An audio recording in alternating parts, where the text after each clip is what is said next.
So that is a very rather complicated. That is, you need GWAS to do the whole genome wide to locate, and then they have several candidates or several findings and have come out. But still, we have to need to know what is the molecular function for this normal gene that can explain the bronchial asthma.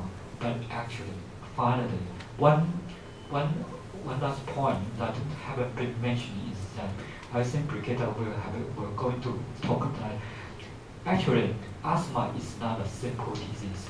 It's a very complicated disease. It maybe have a lot of simple disease can accumulate together, become very similar, same clinical phenotype.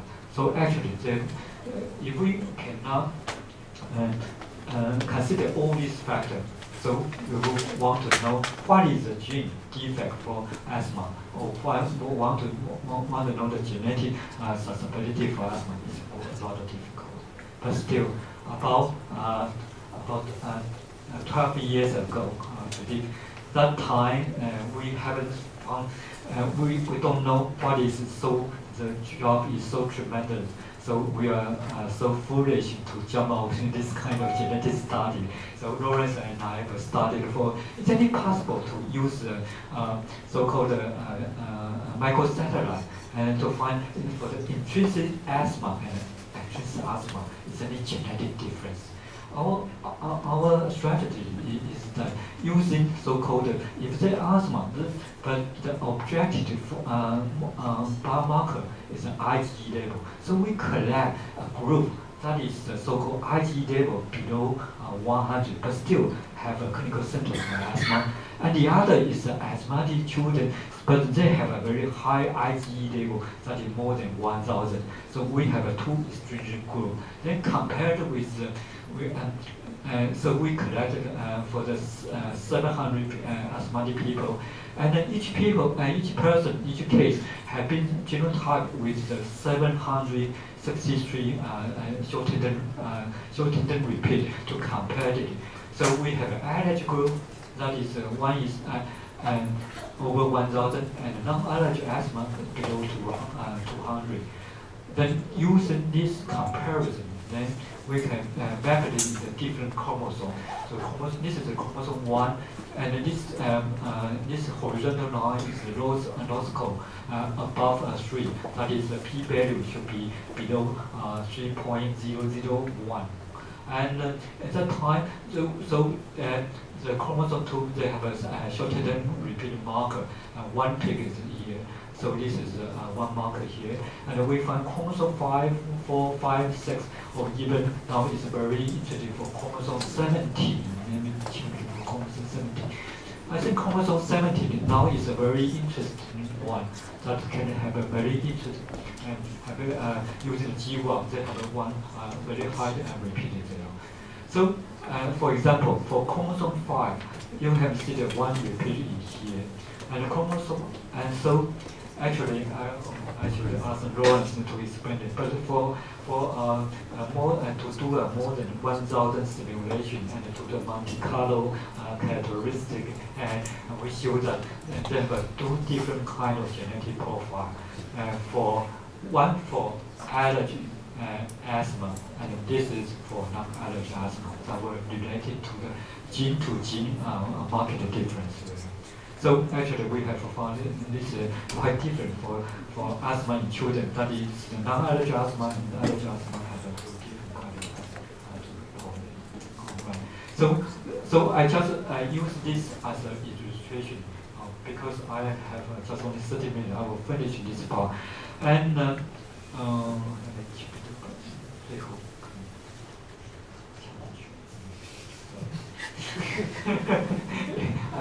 don't want to say our 10 years of genetic study now we have found a lot of genes, but still that is based on this genetic study. Then we actually okay. And finally, Lawrence and I will try to use our genetic profile. Then it's possible to predict. If we suppose that the family nervous system now will have a so-called high risk for become allergy asthma. So is it possible that we can do the so-called genetic diagnosis to maybe have a we can calculate for the odds and for the asthmatic children to come now. So this is a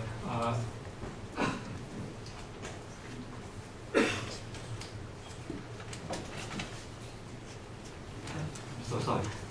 So this is a prototype for the genetic diagnosis. So so finally, I will finish just only 3 slides.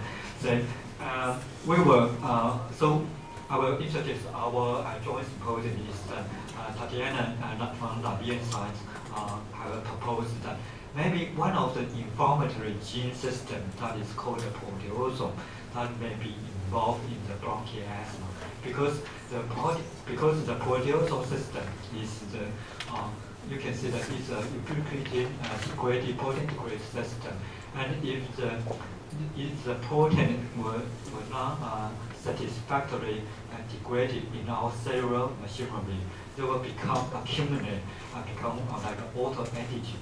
And this kind of autoantigen will induce a so-called autoantibody. So that may be related to a lot of autoimmune system like SLE or rheumatoid arthritis. Actually, proteasome have been found is proteasome defect will cause the autoimmune disease. And a lot of autoimmune disease also related to the inflammatory process. So our hypothesis is that it's impossible that this kind of inflammatory gene may be related to the inflammatory system in our bronchial asthma. So we are already collected for DNA sample in the Lavian, Taiwanese, and also Lithuania.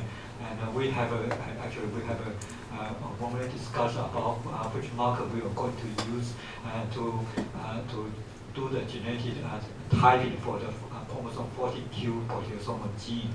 And we also want to have a PCR ready. And we hope that not just only collected for the children bronchial asthma, also for the adult bronchial asthma. And in this, maybe we can also have do a clinical phenotype. And the clinical phenotype will maybe continue to go on to do the genetic analysis, so we can have a so-called functional as well as a genetic molecular approach to understand what is the bronchial asthma.